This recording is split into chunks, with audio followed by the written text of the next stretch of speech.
लोग नए हो तो सब्सक्राइब करो, वो जो लाल वाला बटन है उसके साथ स्कैम करो या फिर महफिल जमाओ, मुझे नहीं पता, बस क्लिक हो जाना चाहिए। इस वीडियो में हम लोग बात करेंगे about the model question paper of pharmaceutical analysis first. ये एक सब्जेक्ट है B pharm first year first semester का। तो इस वीडियो में हम लोग कुछ इंपॉर्टेंट क्वेश्चंस जो अक्सर एग्जाम में अलग अलग यूनिवर्सिटीज़ में पूछे जाते हैं उनके बारे में बात करेंगे। इसको आप लोग अपने प्रैक्टिस के लिए भी यूज़ कर सकते हैं और इससे आप लोग अपने इंपॉर्टेंट क्वेश्चन भी देख सकते हैं। तो हम ये नहीं कहेंगे कि ये जो क्वेश्चन है वो सारे इंपॉर्टेंट हैं। आपको और भी अगर इंपॉर्टेंट क्वेश्चन है तो उनको भी आप इसमें ऐड कर सकते हैं और अपनी प्रिपरेशन को प्रॉपरली चेक कर सकते हैं अगर आप इस पेपर को 3 घंटे में सॉल्व करते हैं। मेरा नाम है डॉक्टर महंताब सिंह। तो चलिए शुरू करते हैं।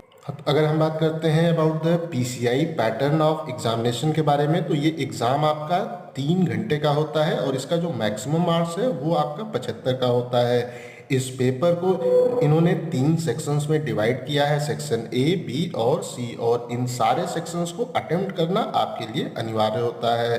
तो अगर हम बात करते हैं अबाउट द सेक्शन ए, तो इसमें टोटल 10 क्वेश्चन होते हैं और इसमें आपको जितने भी क्वेश्चन हैं सबको अटेम्प्ट करना है और हर क्वेश्चन आपका 2 नंबर का होता है। तो इस प्लेस पे आपको एक तरह से टू द फैक्ट वो लिखना है, शॉर्ट में वो लिखना है, वो ज़्यादा डिटेल में लिखने की आवश्यकता नहीं है क्योंकि ये शॉर्ट क्वेश्चन टाइप के होते हैं। तो अगर हम इसके पहले क्वेश्चन की बात करें तो हमारा क्वेश्चन है वो define the normality and how will you prepare 0.10 NaOH solution of 100 ml। तो इस प्लेस पे आपको इस चीज़ को डिफाइन करना है कि क्या होती है वो नॉर्मेलिटी। तो अगर हम बात करते हैं अबाउट द नॉर्मेलिटी, तो इसकी जो हमारी डेफिनेशन है वो normality is the gram equivalent weight of the solute पर लीटर ऑफ द सोल्यूशन। तो आप इसको इस प्लेस पे वो लिख सकते हैं। उसके बाद में अगर आप चाहें तो इसका जो आपका है फार्मूला उसको भी लिख सकते हैं। तो इसका जो हमारा फार्मूला है वो क्या है, N is equal to grams of the solute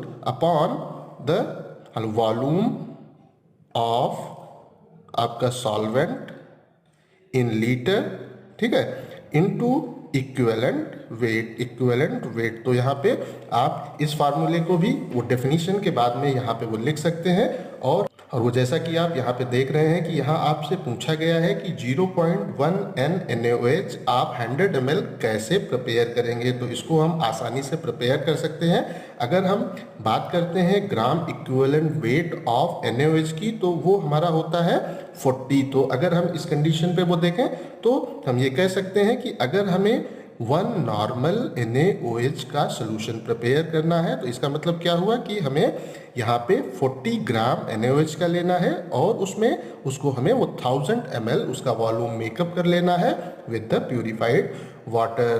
तो इस प्लेस पे आपको प्रिपेयर करना है 0.1 N। तो इस कंडीशन में ये आपका हो जाएगा, आपको इसको एक तरह से वो 10 से वो डिवाइड कर देना है। तो ये आपका हो जाएगा 4/1000। बट यहाँ पे आपको 100 ml प्रिपेयर करना है तो आप जो है वो सिंपली इसको 100 से कर देंगे मल्टीप्लाई।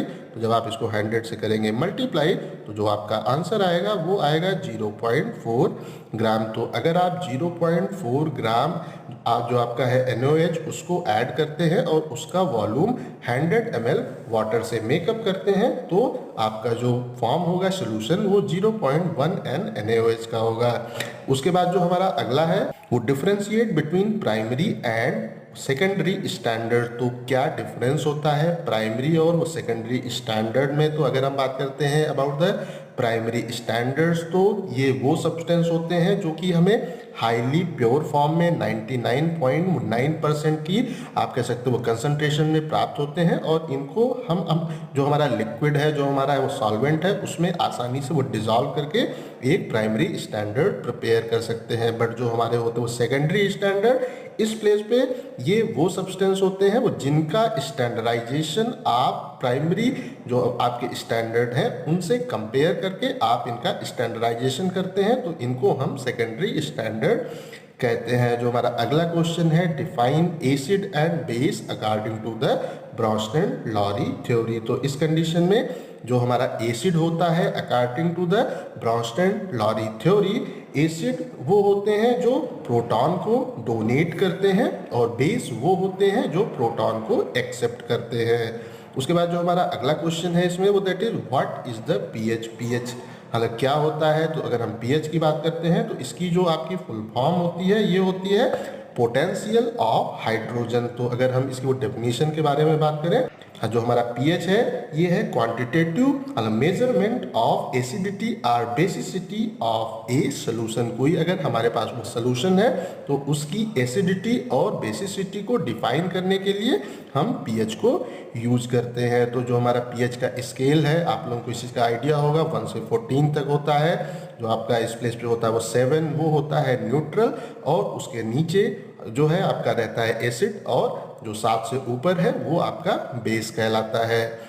उसके बाद जो हमारा इस प्लेस पे अगला क्वेश्चन है वो right the principle of Mohr's method. क्या होता है मोहर्स मेथड? तो अगर हम बात करते हैं अबाउट द मोहर्स मेथड, तो इसमें हम क्लोरीन की कंसंट्रेशन को डिटरमाइन करते हैं और इसका हम टाइट्रेशन करते हैं विद द सिल्वर नाइट्रेट को यूज करके। हम अपने जो हमारी प्रिपरेशन है उसमें क्लोरीन की कंसंट्रेशन को वो डिटरमाइन करते हैं। उसके बाद जो हमारा अगला क्वेश्चन है that is the right the formula of EDTA. तो ईडीटीए का क्या फार्मूला होता है, इसके बारे में आपको इस प्लेस पे वो लिखना है। तो इसको भी अगर हम आसान तरीके से देखें तो जो हमारा है ईडीटीए ये क्या होता है, एथिलीन डाइअमीन टेट्रा एसिटिक एसिड। तो इस प्लेस पे अगर आप जो वो नाम को देखें तो इस प्लेस पे आपका एथिलीन है, उसके बाद में डाई अमीन है, आप जो है इस साइड इसमें अमीन को ऐड कर लीजिए, और उसके बाद में यहाँ पे है आपका tetra acetic acid C2COOH CH2COOH, और इस प्लेस पे भी आप ऐड कर लेंगे CH2COOH, और इस प्लेस पे भी आप ऐड कर लेंगे CH2COOH, और ये है आपका EDTA। तो EDTA की अगर हम बात करते हैं तो EDTA क्या है, ethylene diamine tetra acetic acid. अब जो इसमें हमारा अगला क्वेश्चन है वो क्या है, ऑक्सीडेशन इन्वॉल्व, यहाँ ब्लैंक है, ऑफ इलेक्ट्रॉन, एंड वो रिडक्शन इन्वॉल्व, यहाँ पे ब्लैंक है, ऑफ इलेक्ट्रॉन। तो इसका जो हमारा आंसर होगा ये क्या होगा, oxidation involve loss of electron and reduction involves gain of electron. तो अगर हम ऑक्सीडेशन की बात करते हैं तो वहाँ पे इलेक्ट्रॉन का लॉस होता है, और अगर हम बात करते हैं अबाउट द रिडक्शन तो वहाँ पे इलेक्ट्रॉन का गेन होता है। उसके बाद इसमें जो हमारा अगला इंपॉर्टेंट क्वेश्चन है that is the right about acid base indicator. Acid base indicator क्या होते हैं? तो आप इस प्लेस पे ये कह सकते हैं कि एसिड बेस इंडिकेटर वो सब्सटेंस होते हैं वो जो कि पीएच चेंज होने पे अपने कलर को वो चेंज करते हैं और हमें इस चीज़ का इंडिकेशन देते हैं कि पीएच में चेंज हो रहा है। उसके बाद जो हमारा अगला क्वेश्चन है ये है वो डिफाइन वो कोहलरूज लॉ। तो इस प्लेस पे आपको कोहलरूज लॉ को डिफाइन करना होगा। इस प्लेस पे जो हमारा अगला क्वेश्चन है क्या है, डिफरेंशिएट बिटवीन को प्रेसिपिटेशन एंड पोस्ट प्रेसिपिटेशन। तो को प्रेसिपिटेशन क्या होता है और हमारा पोस्ट वो प्रेसिपिटेशन क्या होता है, इनके बीच के वो डिफरेंस को यहाँ पे आपको वो डिफाइन करना है। तो हमारा वो जब भी एक तरह से होता है प्रेसिपिटेशन की प्रोसेस, तो अगर एक इंग्रेडिएंट हमारा हो रहा है प्रेसिपिटेट हो रहा है तो वो कहलाता है को प्रेसिपिटेशन, और अगर उसके ऊपर और जो हमारे सब्सटेंस हैं वो एक लेयर के रूप में फॉर्म हो रहे हैं और वो जो है आप कह सकते हैं वो लेयरिंग फॉर्म हो रही है, तो उस कंडीशन में वो हमारा पोस्ट प्रेसिपिटेशन कहलाता है।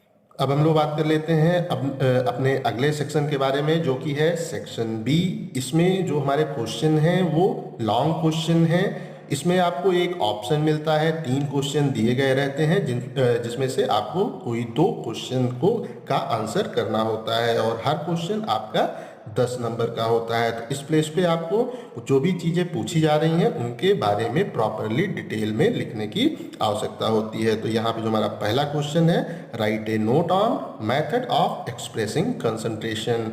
वो कौन कौन से मेथड हैं जिनसे हम अपने जो भी हमारा वो सोल्यूशन है उसकी कंसंट्रेशन को एक्सप्रेस करते हैं। तो यहाँ पे आपको वो डिटेल में लिखना होगा, वो नॉर्मेलिटी के बारे में, मोलरिटी के बारे में, मोलरिटी के बारे में, इन सब के बारे में आपको यहाँ पे डिटेल में लिखना होगा। जो हमारा अगला क्वेश्चन है, explain the theory of redox titration and give the concept of oxidation and reduction. तो इसमें आपको प्रॉपरली जो वो रिडॉक्स टाइट्रेशन के बारे में लिखना होगा और जो हमारा ऑक्सीडेशन है और वो रिडक्शन की प्रोसेस है उसके कॉन्सेप्ट को आपको प्रॉपरली यहाँ पे डिफाइन करना होगा। इसमें जो हमारा अगला क्वेश्चन है, गिव ए वो detailed description of Mohr's method and Volhard method. तो यहाँ पे आपको एक तरह से जो आपका मोहर्स मेथड है और वोलार्ड मेथड है उसके बारे में प्रॉपरली डिटेल में आपको लिखना होगा।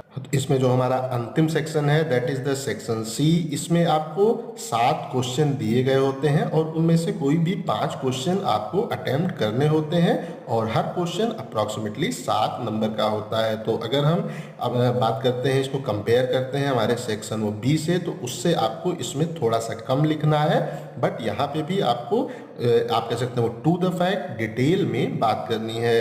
तो इस प्लेस पे जो हमारा पहला क्वेश्चन है, क्लासीफाई एरर एंड वो suggest the way of minimising them. Error क्या होती हैं, उनका क्लासिफिकेशन यहाँ पे आपको वो डिटेल में लिखना है और उसको हम किस तरह से मिनिमाइज कर सकते हैं उसके बारे में भी आपको यहाँ पे अपना ओवरव्यू देना है। हमारा अगला क्वेश्चन है वो derive the Henderson Hasselbalch equation for weak acid and its salt. यहाँ पे आपको हेंडरसन-हेसलबैच इक्वेशन को प्रॉपरली डेराइव करना है वीक एसिड और उसके साल्ट के लिए। जो हमारा अगला क्वेश्चन है वो describe a preparation and standardization of 0.1 N oxalic acid solution. तो किस तरह से 0.1 N ऑक्जेलिक एसिड वो सोल्यूशन आप प्रिपेयर करते हैं उसको आपको यहाँ पे वो डिस्क्राइब करना है और किस तरह से उसका स्टैंडर्डाइजेशन ऑफ करते हैं उसके बारे में आपको यहाँ पे डिटेल में लिखना है। जो हमारा अगला क्वेश्चन है, what is non aqueous titration. Non aqueous titration क्या होता है इसके बारे में आपको लिखना है and discuss the advantage and disadvantage of non aqueous titration. और इसके क्या फायदे और नुकसान हैं उसके बारे में आपको यहाँ पे वो लिखना होगा। जो हमारा अगला क्वेश्चन है, explain the आइडिमेट्रिक and iodometric titration. तो इस प्लेस पे आपको इन दोनों को एक्सप्लेन करना होगा और इनके बीच में जो आपका डिफरेंस है वो भी आप यहाँ पे लिख सकते हैं। जो हमारा अगला क्वेश्चन है, व्हाट आर इंडिकेटर्स। इंडिकेटर्स क्या होते हैं, discuss the theory of indicator. जो हमारे इंडिकेटर की थ्योरी है उसके बारे में यहाँ पे आपको डिटेल में लिखना होगा। और इसमें जो हमारा अंतिम क्वेश्चन है, discuss the types of complexometric titration. तो यहाँ पे आपको अलग अलग टाइप के कॉम्प्लेक्सोमेट्रिक टाइट्रेशन के बारे में डिटेल में लिखना होगा। तो अगर इन क्वेश्चंस को आप अच्छे से प्रिपेयर करके जाते हैं, वो कुछ और जो आपको इम्पॉर्टेंट क्वेश्चन लगते हैं उनको आप इसमें ऐड ऑन कर लीजिएगा। इसको हमने प्रिपेयर किया है आपकी प्रैक्टिस के लिए और इसमें हमने कोशिश किया है कि वो जो भी जो अलग अलग आपकी यूनिवर्सिटीज़ हैं उनमें जो क्वेश्चन रिपीटेडली पूछे जा रहे थे उनको हमने यहाँ पे इंक्लूड किया है। तो ये आपके इम्पॉर्टेंट क्वेश्चन भी हैं और इनको अगर आप 3 घंटे में सॉल्व करते हैं तो आप अपनी प्रैक्टिस को भी प्रॉपरली चेक कर सकते हैं। अगर ये वीडियो आपको पसंद आया हो तो इस वीडियो को लाइक करें, अपने दोस्तों के साथ शेयर करें और ऐसे ही वीडियो देखने के लिए हमारे चैनल को सब्सक्राइब करना बिल्कुल भी ना भूलें। अगर तुम्हें भी इस वैलेंटाइन लड़की चाहिए तो लाइक मारो और अगर तुम लोग नए हो तो सब्सक्राइब करो। वो जो